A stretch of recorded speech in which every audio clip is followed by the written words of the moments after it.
प्रधानमंत्री नरेंद्र मोदी ने आज शाम विशाखापट्टनम के रामाकृष्णा बीच पर अंतर्राष्ट्रीय सिटी परेड का निरीक्षण किया। परेड में भारतीय नौसेना ने विभिन्न हथियारों के बहुआयामी परिचालन कार्यों का प्रदर्शन किया। प्रधानमंत्री ने कहा कि आतंकवाद और पायरेसी समुद्री सुरक्षा के लिए बड़ा खतरा है और सभी देशों को इससे मिलकर निपटना होगा। उन्होंने कहा कि महासागर वैश्विक समृद्धता की जीवन रेखा है और देश के विकास के लिए एक बड़ा आर्थिक अवसर है। साथ ही पीएम ने महासागरों को ऊर्जा सुरक्षा के लिए भी जरूरी बताया। प्रधानमंत्री ने कहा कि भारत इसी साल अप्रैल में ग्लोबल मैरीटाइम समिट का आयोजन करेगा। उन्होंने कहा कि सम्मेलन का उद्देश्य अन्य देशों के साथ व्यापार और निवेश संबंधों को और मजबूत करना है। प्रधानमंत्री नरेंद्र मोदी ने सौर ऊर्जा को संरक्षित करने के लिए वैज्ञानिकों से नए तरीके खोजने का आह्वान किया।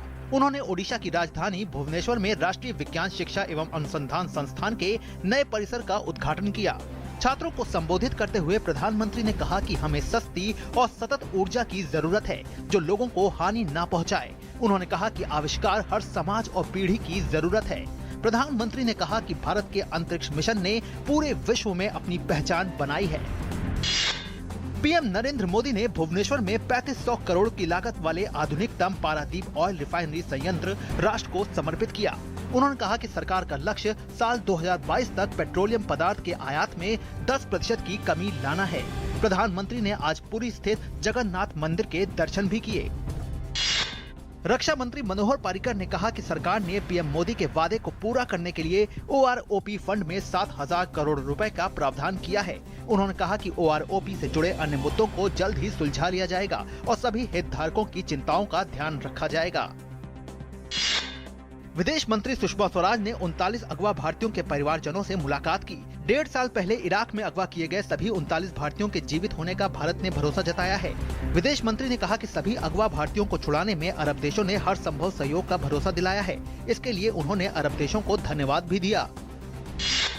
संसदीय कार्य मंत्री वेंकैया नायडू ने आज आगामी संसद सत्र के विषय में कहा कि सरकार की प्राथमिकता सबको साथ लेकर सदन को चलाने की है। इसके लिए प्रधानमंत्री ने कांग्रेस अध्यक्ष से भी वार्ता की है। पंजाब के खेमकरन में भारत पाकिस्तान सीमा पर बीएसएफ ने 4 तस्करों को मार गिराया। तस्करों के पास से 10 किलो हेरोइन और 2 पिस्तौल बरामद किए गए हैं। मारे गए तस्करों में से 2 को भारतीय और 2 को पाकिस्तानी बताया जा रहा है। इलाके में बीएसएफ की छापेमारी और तलाशी अभियान जारी है। जम्मू कश्मीर के पुलवामा जिले में सुरक्षा बलों के साथ मुठभेड़ में एक आतंकी मारा गया। पुलिस के मुताबिक सुरक्षा बलों के तलाशी अभियान के दौरान एक गांव के घर में छिपे आतंकियों ने गोलीबारी शुरू कर दी। पुलिस ने बताया कि घर में छिपे आतंकियों ने सुरक्षा बलों पर ग्रेनेड से हमला किया। दिल्ली में एमसीडी के सफाई कर्मचारियों की हड़ताल जारी है। हड़ताली कर्मचारियों ने कई जगह प्रदर्शन करके यातायात जाम किया। उधर दिल्ली उच्च न्यायालय की फटकार के बाद उत्तरी और पूर्वी दिल्ली के डॉक्टरों ने हड़ताल खत्म कर दी है।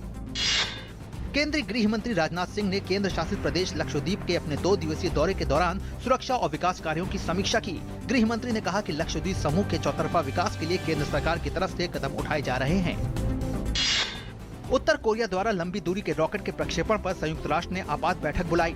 संयुक्त राष्ट्र सचिव बान की मून ने उत्तर कोरिया को अपनी गतिविधियों को रोकने और अंतर्राष्ट्रीय दायित्वों का पालन करने की सलाह दी है। पाकिस्तान के क्वेटा शहर में हुए एक आत्मघाती हमले में करीब 10 लोग मारे गए हैं। मरने वालों में एक महिला और सरकारी अर्धसैन्य बल के 3 सदस्य शामिल हैं। पाकिस्तान तालिबान ने इस हमले की जिम्मेदारी ली है।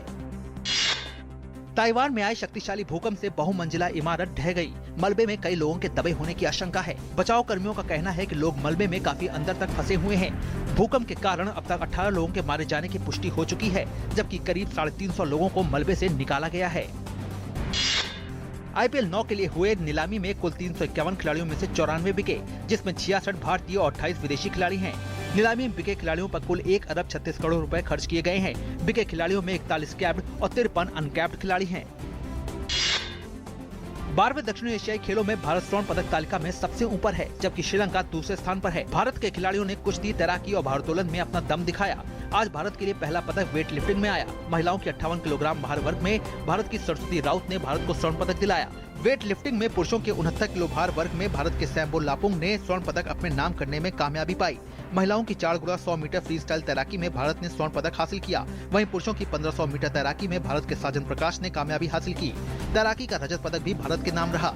साइकिलिंग से भारत के लिए आज भी एक स्वर्ण, एक रजत और एक कांस्य आया।